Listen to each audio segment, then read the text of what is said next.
So there's a famous proverb that fear and courage are kin. You actually do not get to the courageous move without fear. I don't like the word fearless, Jeremiah. I actually like fear more. Mm. I want us to fear more.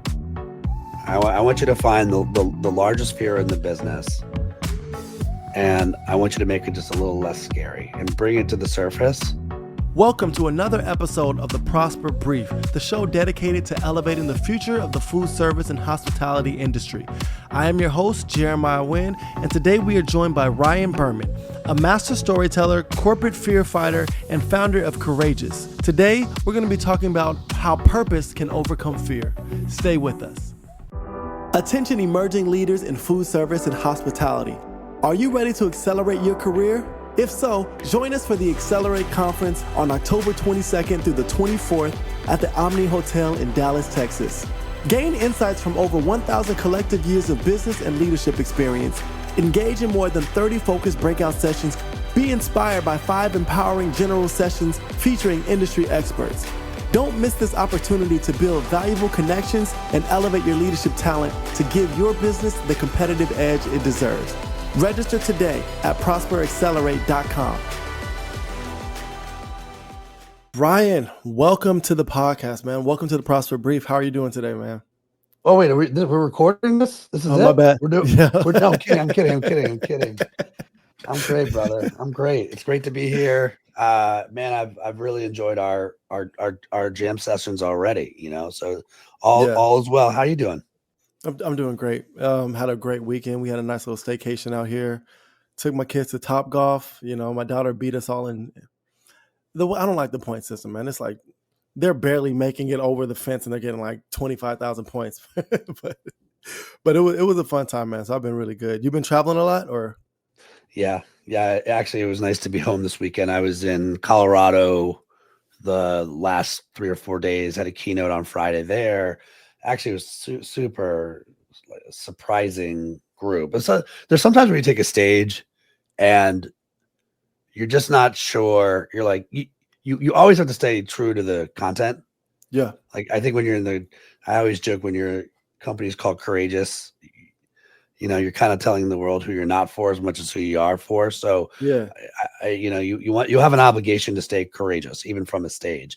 And so just to not give anything away because it needs to stay in the room. It was a tough love conversation. And I think tough without the love, you're a jerk, but tough love, like the intent was there. And it was sort of a company that needed a little kick in the pants, but there's so much potential. And by the way, the word potential is on my list of 3 like least favorite words. It's like potential. You haven't made it to where you want it to go yet. Yeah. Another one is tolerate. I think that's a terrible word. Like, I tolerate someone's behavior. And then deadlines. Like we couldn't come up with a better word than deadlines. Like, come on, guys, we're better than that. So anyway, I love what I love what I do, and that's the fun part. But sometimes you have to trust the process and be like, all right, here's the combo we need to have today from the stage. And it was awesome. Like that's great. The group responded very well, and we had the chat that needed to happen. So there's joy. Okay, so I've done public speaking before. Grew up in church. Sometimes I would preach messages, and as I'm preaching, I remember looking into the audience, and I'm like, no one believes a word that I am saying right now. When you're in those moments and you are giving tough love, how are you gauging the room? Are you looking at their eyes, their behaviors, what is that like? Well, I always, if I'm going to be this is for anyone that's like curious about speaking. So I think the only way to answer this the right way is by saying, I don't see myself as a motivational speaker. I see myself as a conversational speaker. So if I'm going to actually land with a room, you have to win what I call the zero inning, not the first inning, the zero inning. The zero inning is doing your homework. So by the time you land in the room, you actually have enough knowledge on the business. And I think that's where I probably take the most pride in. I'm still a practitioner. I'm still studying. I'm still curious. I'm still learning. I mean, I've now been able to see probably every vertical under the sun, from the hospitality business to the hospital businesses, but Wow. you're just trying to, by the time you're in the room, have enough of an understanding on the business that when you have a conversation, you're not pretending to know it all, but you know enough to be dangerous. Then it changes the combo. So, and you're very aware, because I'm going to be doing some work with you guys, that it's critical that I talk to people that are going to be in the room, so I can understand the temperature check, what's life like for them, if there's a state of the union for them. So for this particular group, I had spoken to the two CEOs, one of the VC firm that owned them and the CEO itself, to truly understand like a temperature check on the business. And then you do your own research. And from there, then it's like, let's have a chat. Let's have a chat about, and I still have my keynote. It's not like I don't have like the need for change and why we need to be courageous. And if anyone's watching this, I think you get from the backdrop what business I'm in. But then from there, we can have the chat we need to have. Yeah. Okay. That's really great. I love that the conversational piece is very necessary, because a lot of people who do see themselves as speakers, not categorizing it, right? But I'll say, for me, when I think of a motivational speaker, I'm thinking of someone who really wants to come and be heard. Like, you're coming to speak to me and be heard.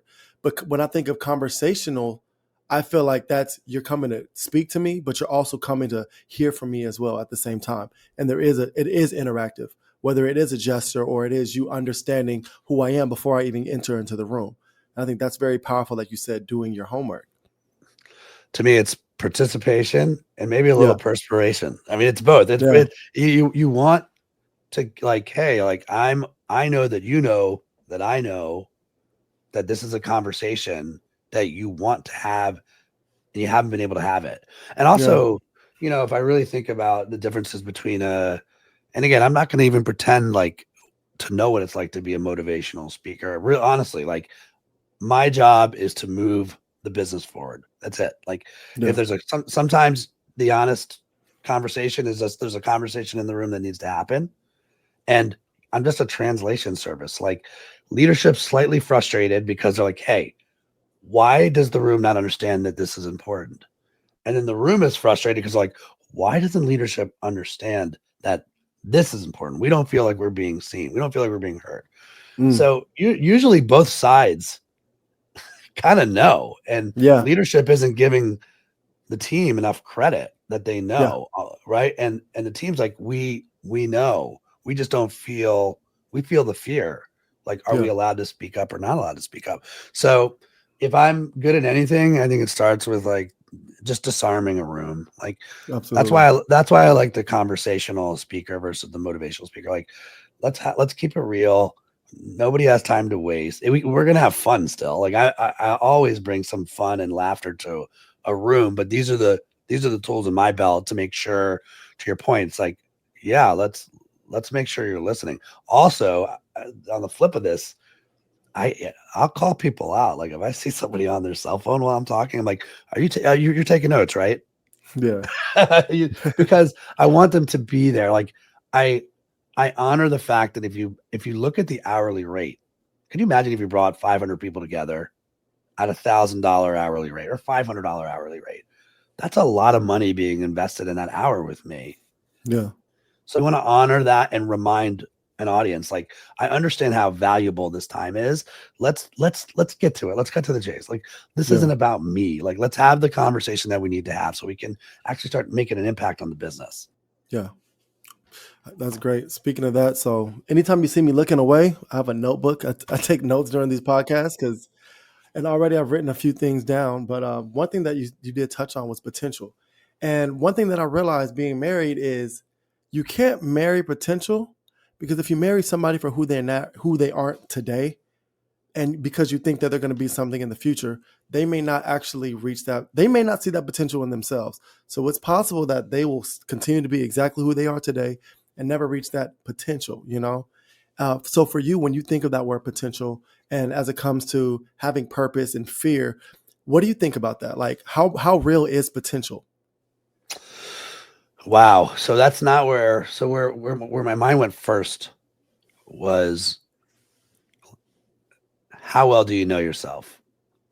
Like, betting on someone's potential, it's like, how about you bet on who you are?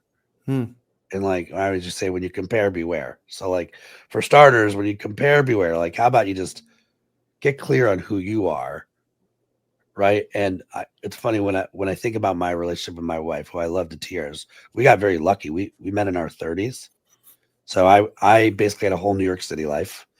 Hmm. And my 20s was basically I learned story. I was also terrified of my bosses because it was the Mad Men era, but they Yeah. taught me like if I was going into that room, I better be ready to go. So I learned story from them, but I wasn't like capable of doing anything other than locked in on like doing my craft. I didn't see myself capable of like having a relationship at that moment, other than I wanted to be great at work. And then I moved west, and when I'm 29, I fumble into starting my first creative ad agency. And it wasn't even my idea, it was my business partner's idea at the time. And it was like my partners were my business partner and fear and stubbornness, and we're going to figure this thing out, right? Yeah. And so there's another 5 years of not dragging another human through. I'm just like, I didn't want to drown. I don't want to figure it out. So I'm in like my mid 30s when I finally come out. Like, we're not going to die. We're not going to drown. The business is like figuring itself out. And I felt like at that moment, I kind of knew who I was, and my wife knew who she was.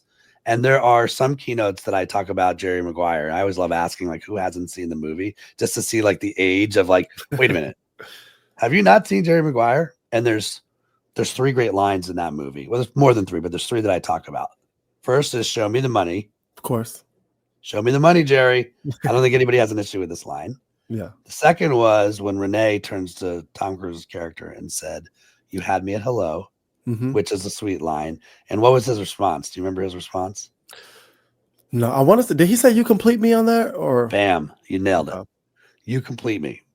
And I think that line completely messed up my generation, because I don't believe in you complete me.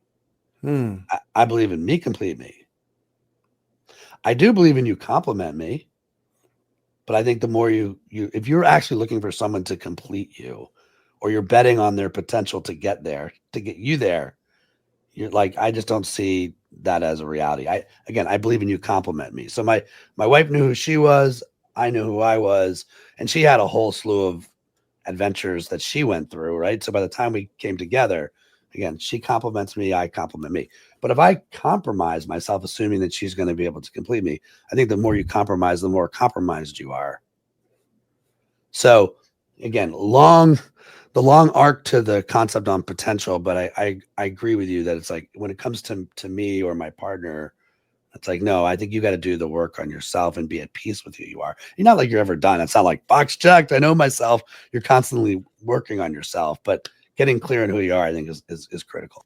So let's shift to business relationships, right? Because I have found that there's some people who they don't understand the potential that they have, so they do feel like they need to hire somebody to complete them, or they need to hire someone who can do the things that they're unable to do. So how do you, as a business mind, how do you create relationships where it's like the people you're hiring are complementing what you already have to offer? Yeah, I think that's the word, complimenting, right? And so let's call it what it is. Like there are times when, you might see somebody that works for you that they don't even see it yet, right? But Mm-hmm. you do. Okay. Okay, that's a different part of potential. There's still belief there, right? Now maybe they've got blinders on, or maybe they just haven't been in those environments yet, but they're on their way. I think that's a different it's a great thing when you run into people like, wow, I see something in you that you don't even see yet, right? And how does that make the other person feel? Like, I don't think they think of potential in that moment. I think they think of belief in that moment. And to me, Wow. belief is one of the most powerful. Like to me, it's like almost like the currency of a leader is to create true belief, not like bubblegum belief, or like, the amount of times I've said we confuse sometimes leadership with cheerleadership. Yeah. And we're like rah-rahing to our, like, your team's smart enough to know, like, Yeah. wait, Yeah. Yeah. I see the numbers. No, this is Yeah. not that. This is like, wow, I call it believership. Like the sole goal of the leader is to create believers in all directions, and you either make a believer or a fake believer. And unfortunately, fake believers don't wear a t-shirt that says fake believer, right? They just nod and Yeah. smile. But when you're creating real believership, when you're creating real true believers, you're being real about it. And again, your people know where they stand with you. Yeah. Is there a moment that you can tell us about where you did believe in someone and they never reached that potential that you saw in them? Do you think in this question I am working for somebody else or they're working for me? They're working for you. Okay. I think there's always opportunity. There's always little moments. Again, I don't have one. Okay, I'll give you an example. This is slightly vaguer than you want. Okay. Okay, but I always have felt that I want entrepreneurial people. I always want entrepreneurial people. I'm not looking for just like, so there's like a manager. I'll take entrepreneurial over managerial. So there have been times where I'm like, I can't tell this person to be entrepreneurial. I want them to take the reins. It's up to them. Like, and I see that's possible for them and I believe in them. But at the end of the day, right, it's like the training wheels have to come off. Yeah. And this person's going to either be able to take the bike and go, or they don't want to take the bike. So if I've ever been frustrated, it's been where you've made a bet on somebody and you want them to be proactive. And it's almost unfair because you're putting your perspective of how you would do it. Yeah. Right into their shoes. And I'm not also, there's times when I haven't shared that, great leadership sometimes is repeaters make believers. You're consistently telling them what you need of them, right? Like this is what we need from you in this role. And there's been times in the past where I'm like, you know what? I want to see if this person takes the baton and goes. And you're not like trying to be cute. You've got 100 other things to do, right? So it's just not on the top of your list. And so if the joy is when they take it, you're like, yes, like go. The bike they're off and running. The training wheels are off. And there's been some times where like, what a bummer. Like I just wanted more. And like, do I let this person know? Is that on me as a leader to let them know? Or there just has to be something inherently inside you that wants to take it and go and be the rocket ship that you are. Yeah, I totally understand that. And speaking of like taking something and going and being the rocket ship, I remember we had a conversation about how you're traveling a lot and you're back and forth. And I told you about how I used to pursue music really heavy. And at this point in my life, I'm so comfortable not traveling, like doing my thing. And you asked me a question. You said, "Is your purpose bigger than your fear?" And that like kind of stuck with me because I'm like, not only is it bigger than the fear, but is it also bigger than your comfort? Like, how important is that purpose for you? So I want to start, and I know we've been like the last 16 minutes, we've really just been like shooting it, but I kind of want to gear towards like, the idea of fear and purpose and courage. And I want to ask you, where did that stem from? This idea of having purpose and allowing your purpose to be more real, more important than your fears are. So this is where I'm like, do you want the 1 minute answer, the 3 minute answer, the 7 minute answer? Right? Let's go, man. I'm done talking. Let's go. All right. So my ask for the audience is whenever you, from this day forward, if you love this show, when you think about the guests that come on this show, like we're all on our little path to learn and we're all on our journey to learn. And my journey started when I was at my last creative agency. And the premise going in was courageous ideas are the only ones that matter. So I live in San Diego, California. I decided to write a book on this premise. And it was me basically shutting up for 2.5 years, interviewing people way smarter than me on how they be courageous. And so I got to sit with astronauts and Navy SEALs and tornado chasers and then leaders at Google and Harvard and Method Soap and Alexa. And then also people that study the way that we're wired. So clinical psychologist, Cambridge PhDs, one of the co-writers of The Secret. And it's almost an unfair learning experience. Right? You go and have lunch with all these people and you learn from them. And I'm sure it's probably how you feel with, I mean, not me, but like the amount of guests you have on the show, right? Like you're like, wow, this is so cool that I get to bring all these people to the show, including you. I appreciate that. But so to me, it was, as I'm learning, I have a hypothesis going in that courageous ideas are the only ones that matter and which turns into my book, Return on Courage. And as I go through it, I start meeting all these people. It becomes, oh shoot, courageous ideas die without courageous leaders. And it gets much wider. And I'm like, wow, it's not just about the idea part. It's like the amount of times that a company can actually unlock a good idea, but there's so much fear, right? Because it's hard to be a leader. It's hard to be a board. It's hard to say yes. It's hard to say no. It's hard to invest in something. There's so much on the line. And so as you start to like deconstruct the salad, right? Right. Like you're like, oh wow, there's all these little components that separate like where clarity comes from or how fear can get in the way, or good luck trying to do this by yourself. Or are we really all aligned on a shared purpose?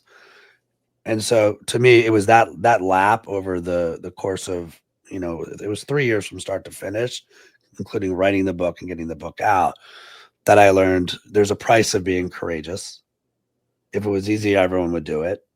And PRICE is actually an acronym. So it stands for prioritize, rally, identify, commit, and execute. And prioritize is prioritize through values. And in the spirit of keeping this tight, Of course. How valuable are your values? Like, are your values real or BS? So the Colorado keynote that I just came from, 11 values. 11 values. I'm almost a 50-year-old man. I can remember 4. Yeah. Can you imagine being 24 years old and just starting that company? It's like, you can't have 11 values. Yeah. Right. R's rally believers. Right. Are you in or are you out? That's the believership piece. Okay. What are the values? Are we aligned on the values? Yeah. I is identify fears. So there's a famous proverb that fear and courage are kin.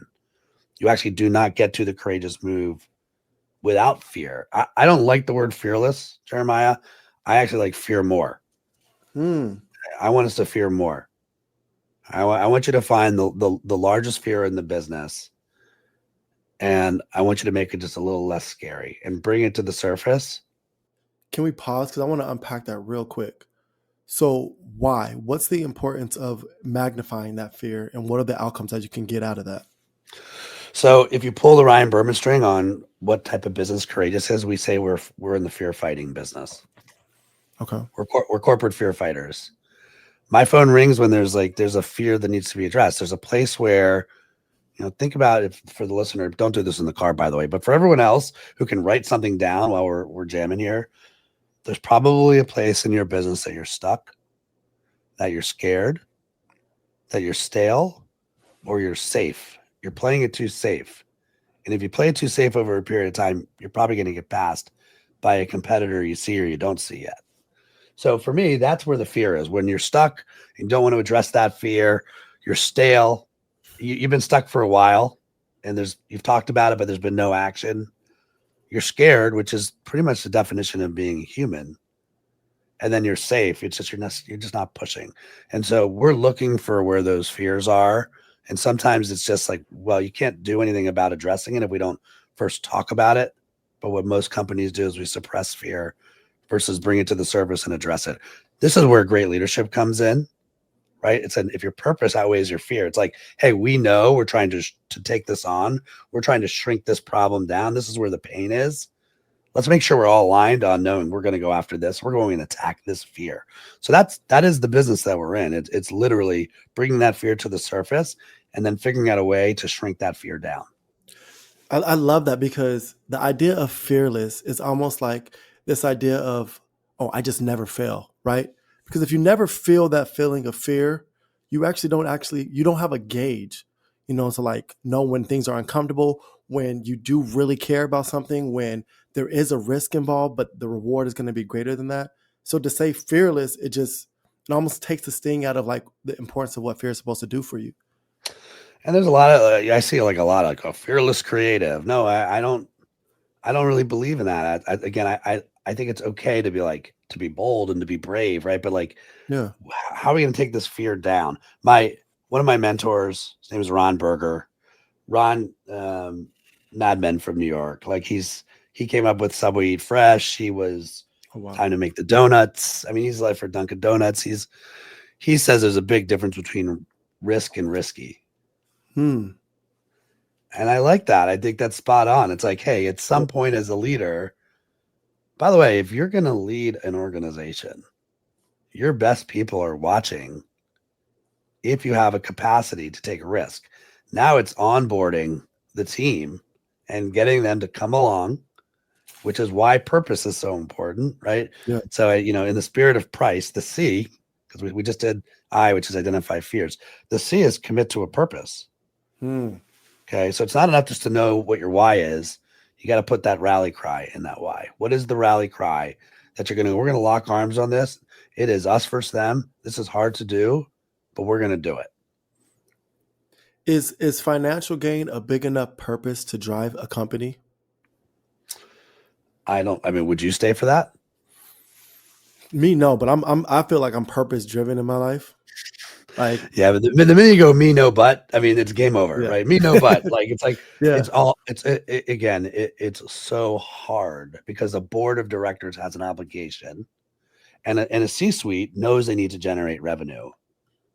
But if I'm 26, if I'm 29, right, I wear my values on my sleeve, right?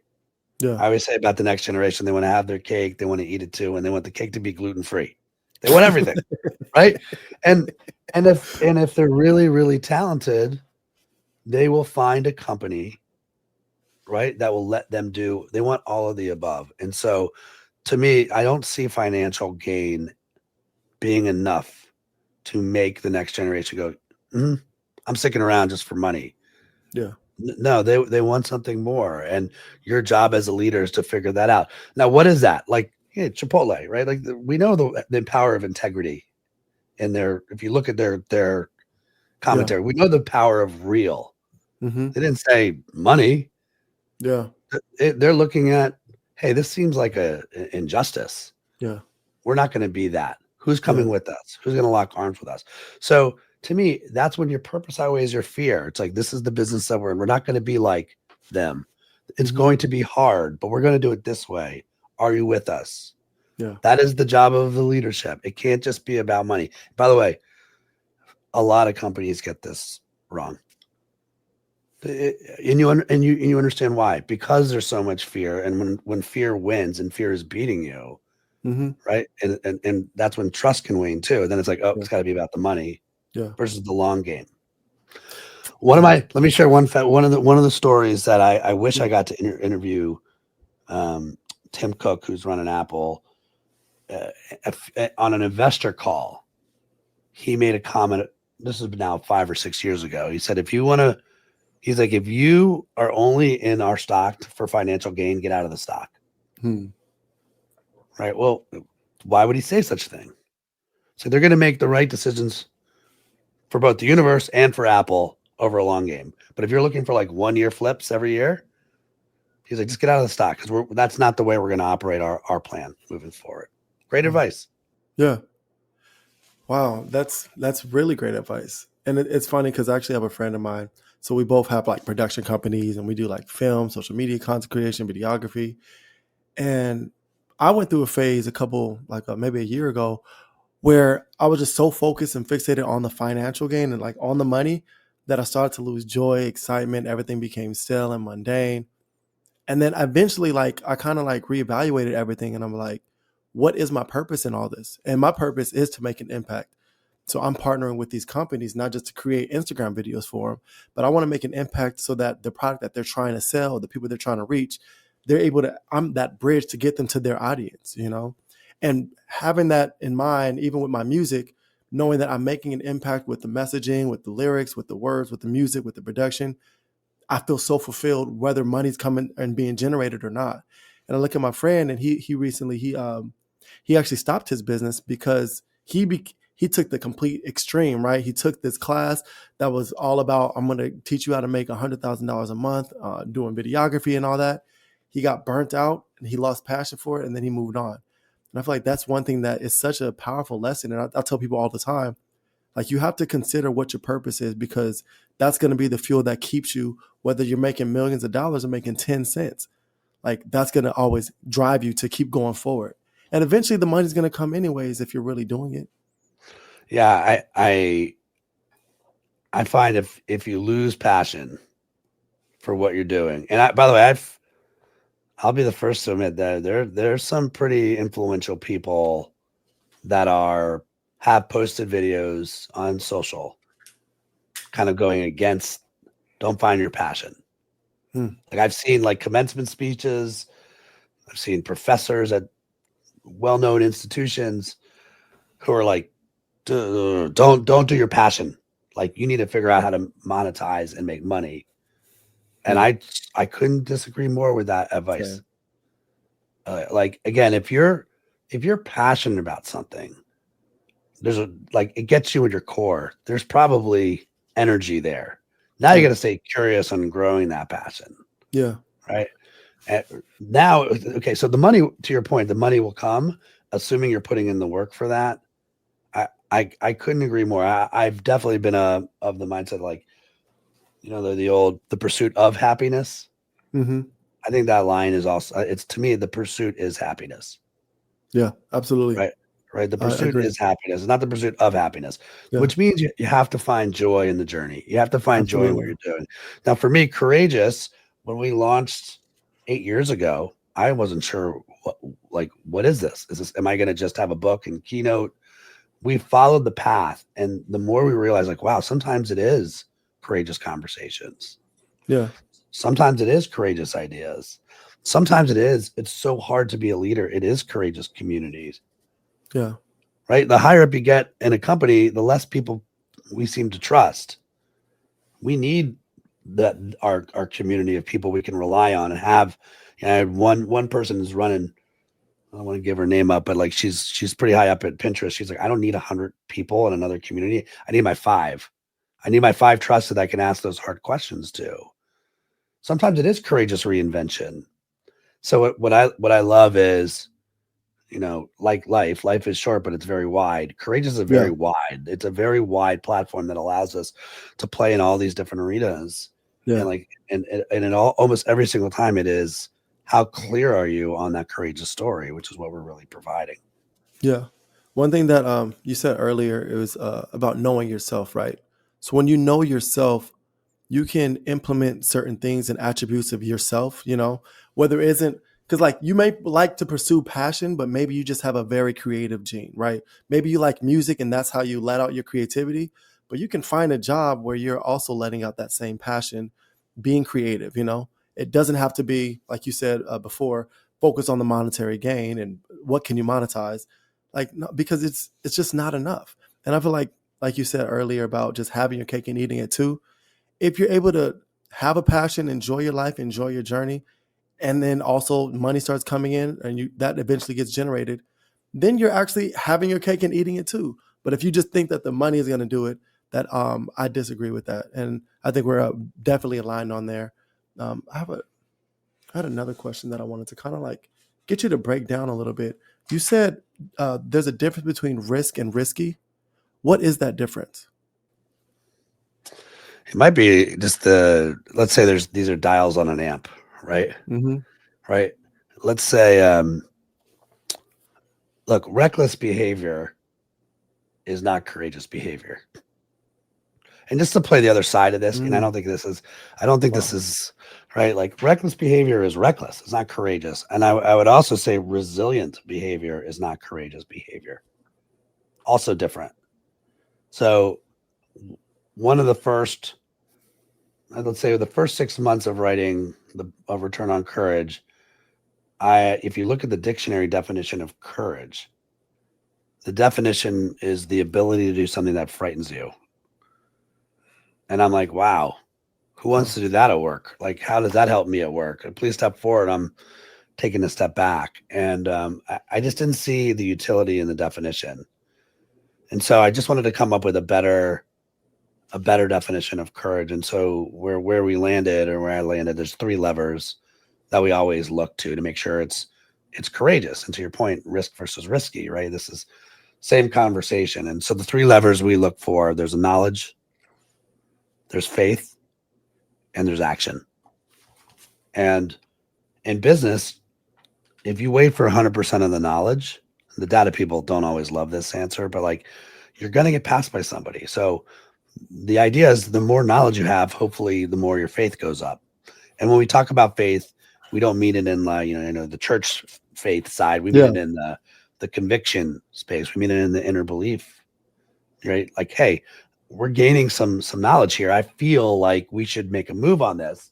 And then how often have you talked about making a move and you felt it was the right move, but no action's ever taken? Mm-hmm. So it has to be knowledge plus faith plus action equals courage. And if you remove just one of the levers, you're working on something else. So knowledge and faith with no action is paralysis, Mm-hmm. right? We've all been in that Absolutely. organization where it's like talk, and then nothing ever happens. And then faith and action without knowledge is a reckless move. Let's make sure we have some data before we leap forward here, which I think is the risky comment. And then from my experience, knowledge and action without faith, if you are numb on the inside and you're going through the motions, you're working on status quo. You're working on safe. If you actually don't have that little voice that's going, this is a little crazy right now, oh my gosh, or I feel imposter syndrome, or can we do this? If you are numb on the inside, and this happens to sometimes to people that have been in a company for 10 years, 20 years, right? And they become complacent. That to me, knowledge and action without faith is equal status quo. So to know you're doing something courageous, there is knowledge. That's the think side of the business. There is faith. That's the feel side of the business.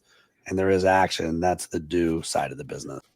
Wow. Like you're giving me cheat codes to life right now, because that's like such a great gauge, because there's been so many moments when I've had faith and action and no knowledge and I've made mistakes. But I feel like that's such a great little, I'm thinking of a cool word and I cannot think of it. Like it's just like a good combination of words to use to kind of like gauge your decision making. And I love that.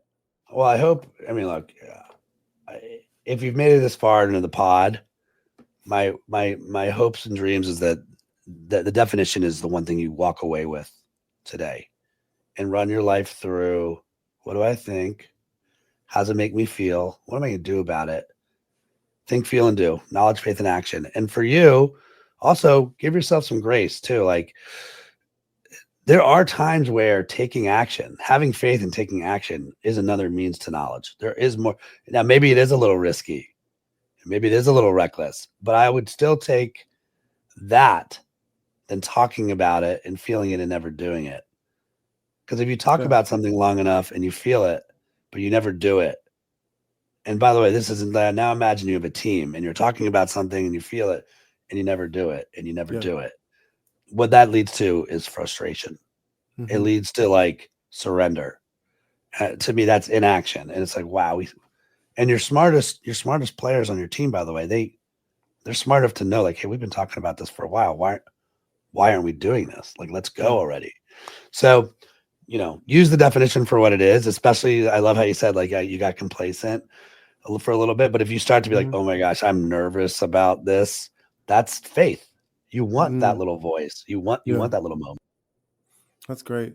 So when you're going into a company that maybe they are stagnant, a lot of the people and some of the key players, they have like a very fixed mindset, and they bring you in. What do you do to help them become more courageous and potentially grow? Yeah, well, I think again, this is my fourth business that I've been able to like start. And I think it's the first time I got the name right. Right. So again, if someone's going to call me or like, hey, you got to go talk to Ryan, like, let's bring Ryan in. Already just by having courageous as a backdrop, it tells me that they're ready to receive the medicine, right? Or the vitamin, depending on the company. Like at least they're open, they're willing and open to hearing the conversation. And I think there's been times in other companies where it's like we've had to try to convince them that they need us. That's never a good place to be. Like, I don't think you ever have that power to like convince somebody of anything. Like I might say something that gives you enough to convince yourself, but by being called courageous, I think it puts us in a position to at least have the conversation that needs to happen. And it's like, hey, where do you see where do you see your fear? Is it an industry fear? And just so you know, this is covered in the book too. Like we looked at SWOT. We looked at the SWOT analysis. If you've done a SWOT before, Of course. Yeah. I took business okay, right? classes and stuff. Yeah. Yeah. So like this, so if you look at SWOT was founded over 60 years ago at Stanford, and yet somehow remains like the standard that we turn to. And every time I do a SWOT, my strength is also on my opportunities list. My weakness is on my threat. Feels very cloudy to me. Yeah. So where we start is by breaking down fears. We look at industry fears. What could take the whole vertical down? We look at product fears. Where could the product be better? We look at service fears on the customer service side. We look at perception fears, which is marketing, right? Hey, we think we're this, but the world sees us as that. Help us. And then we look at personal fears. And personal fears is that the best way to describe that is like, can you speak freely at work? Are you in a watch your back culture or got your back culture? Right. And so often it almost always starts with, hey, we've got a great culture, but we're trying to be courageous. Or, hey, there's a conversation inside the business. We got to get everyone on the same page before we even pass go and start attacking the business. So it almost always starts with listening, right? The way forward is to listen, try to really understand where the fear is. What's the largest fear that the company has? Remember how I said we have our price methodology and the P is prioritize through values. Yeah. So we have 4 values at Courageous, but the number 1 value is sacrifice. So it's like the most important thing is the most important thing. And the amount of times we've gone into a company and it's like they have 11 priorities or 16 priorities. Has anybody prioritized the priorities? Right. So it's helping them sacrifice down and like, let's talk about our gold medal priority. Let's talk about our silver medal priority and our bronze, and anything beyond that is overwhelming and you're not going to be potent at it.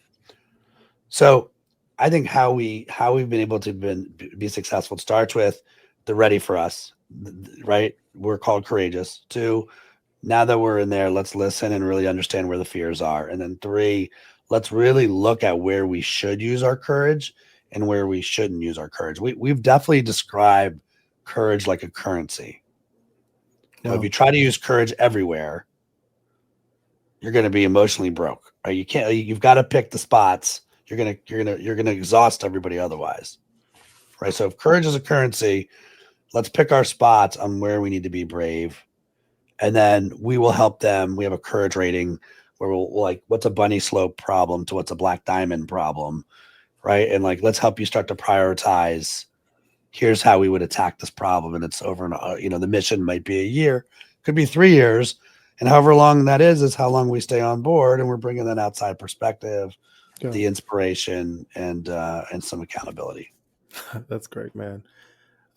So what keeps you up nowadays? What is your fear right now? Man, I feel like we are, I don't know, you tell me if this is fair or not. I'll always take an outside perspective on this. I always feel like we're in experimentation mode. Like we want to help and we want to serve and we've got great at bats. I mean, we've been able to work with from the Kraft Heinz of the world at Kellanova in Europe. Right now we're working with Tropicana. We're working with Bausch and Lomb. But I feel like we're ready for prime time. And there's moments where I'm almost more afraid of growth. I'm more afraid of success and scaling this and making sure that we don't water down the mentality and the product. And we're not trying to be a Bain or like a Deloitte. We like our style on the consulting side of the business. Yeah. And I think other companies are really good at making you think, but they're less good at making you feel and do. And I think that's what separates us is like, there is no behavior change without feeling. So I think we're at the point now where it's like finding the right leaders that share our mentality and then hitting the gas and going. But my fear is, oh shoot, like this is kind of working now. How might that change my livelihood, or what happens if we double in size, or can I make sure our culture stays true to who we are, and if I've ever been burned in the past, it's almost the opposite of where we started. It's like you hire somebody that isn't on culture, isn't on brand, Yeah. and that sets you back. And so I have to get over my fear of that in order for us to grow. I don't think it's control freak. You know what I mean? It's Mm-hmm. not. But No. it's more like letting go and letting the culture grow is probably where we are. Wow. Are you good at kind of like looking really far ahead, like 5, 6, 7 steps ahead and planning for that? I think that's probably where I'm, for better or for worse, and my team would say where I'm best at is the dreamer part, right? Like where are we going as a company, right?